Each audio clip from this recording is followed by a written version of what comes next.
আমাদের যে হেলথ সিস্টেমটা ছিল, অপারেশনাল প্ল্যান যেগুলোর মাধ্যমে আমরা বিভিন্ন হেলথ সার্ভিস প্রোভাইড করতাম, সচেতনতা অংশগ্রহণের কার্যক্রমগুলো করতাম এবং টিকা যেগুলো দিতাম সেগুলোকে হঠাৎ করে কাট অফ করা হয়।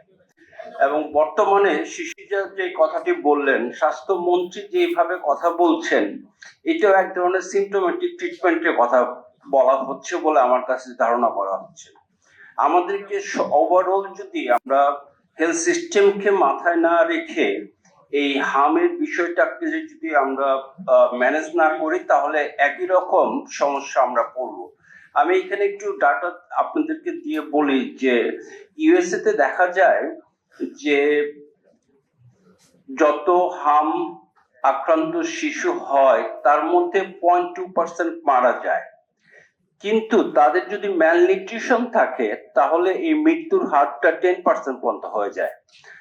এখন আপনি যদি আমাদের দেশের শুধুমাত্র হামের বা ইমিউনাইজেশন কাভারেজটা দেখেন, তাহলে অন্যান্য যে ইন্টারভেনশন, স্পেসিফিক্যালি আমি যদি বলি যে নিউট্রিশন রিলেটেড যে সমস্ত ইন্টারভেনশন গুলো আছে সেগুলোর কি অবস্থা, সেটা যদি আমরা কনসিডারেশন না রাখি তাহলে কিন্তু আমরা একইভাবে এই সমস্যাগুলোকে আমরা মোকাবেলা করতে পারবো না। আপনাদেরকে খুব ইম্পর্টেন্ট একটা যে ইস্যু, আমাদের দেশে ব্রেস্ট ফিডিং যে প্রমোশনের যে কার্যক্রমগুলি চলতো সেগুলি গত 2 বছরে কোনো কার্যক্রমই হয়নি।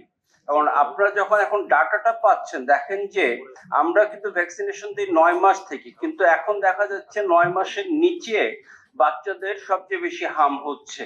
এখন এই বাচ্চাদেরই হার্মের যে বেশি হচ্ছে 9 মাসের নিচে, এটার আমার কাছে ব্যক্তিগতভাবে এটা উইদাউট এনি এভিডেন্স যেটা আমরা বুঝি যে যেহেতু মায়ের কাছ থেকে শিশুদের সবচেয়ে বেশি ইমিউন সিস্টেমটা গ্রো করে through the exclusive breast feeding, এবং এই এক্সক্লুসিভ ব্রেস্ট ফিডিং এর ব্যাপারে কোনো অ্যাক্টিভিটিস ছিল না বলেই হয়তো এই ইমিউন সাপ্রেশন একটা অবস্থা এই বাচ্চাদের মধ্যে থাকছে, এবং যার জন্যই এই 6-9 মাসের নিচের বাচ্চাদের ভ্যাকসিনেশনটা হচ্ছে।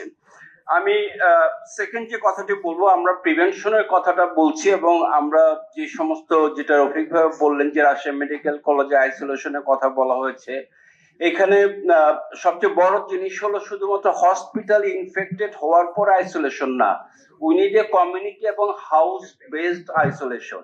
এবং কমিউনিটি এবং হাউস বেসড আইসোলেশন করতে গেলে কিন্তু আমাদের যে আজকে মিডিয়া যারা দেখছি তাদের সহায়তা ছাড়া কিন্তু আমরা মানুষকে সচেতন করতে পারবো না।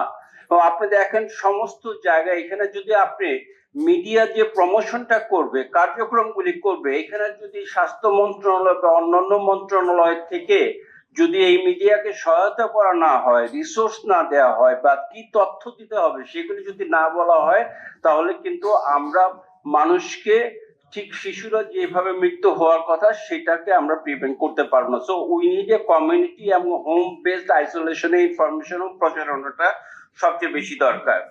লাস্ট অফ অল আমি যে কথাটি বলবো যে আমরা অনেক কথা বলি, অনেক কিছু করি, যেহেতু এটা আজকে আয়োজন করা হয়েছে নিপীড়িত নারী ও শিশু আইন এবং স্বাস্থ্য সহায়তা কেন্দ্র, আইন কথাটা কিন্তু আছে। আমি রফিক ভাই একটা আপনার কাছে বিনীত অনুরোধ থাকবে, এই যে ভ্যাকসিনেশন হলো না, এটা কারণটা কি? এই কারণে আইনগত ভাবে এটা যেন বের করা হয়। এটা হেলথ সিস্টেম যারা বোঝে না তাদেরকে নিয়ে আপনি হেলথ মন্ত্রণালয় নিয়ে বসিয়ে দিবেন, তাহলে কিন্তু চলবে না। এটা কিন্তু মাথায় রাখতে হবে।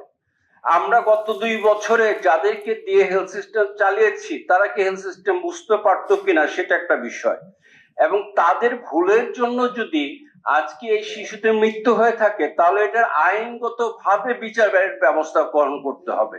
আপনি যদি উদাহরণ শুধুমাত্র আলোচনায় শুধু করে যাই, আমরা যদি এগুলির বিচারের ব্যবস্থা না করি তাহলে এভাবে আমাদের শিশুরা মারা যাবে।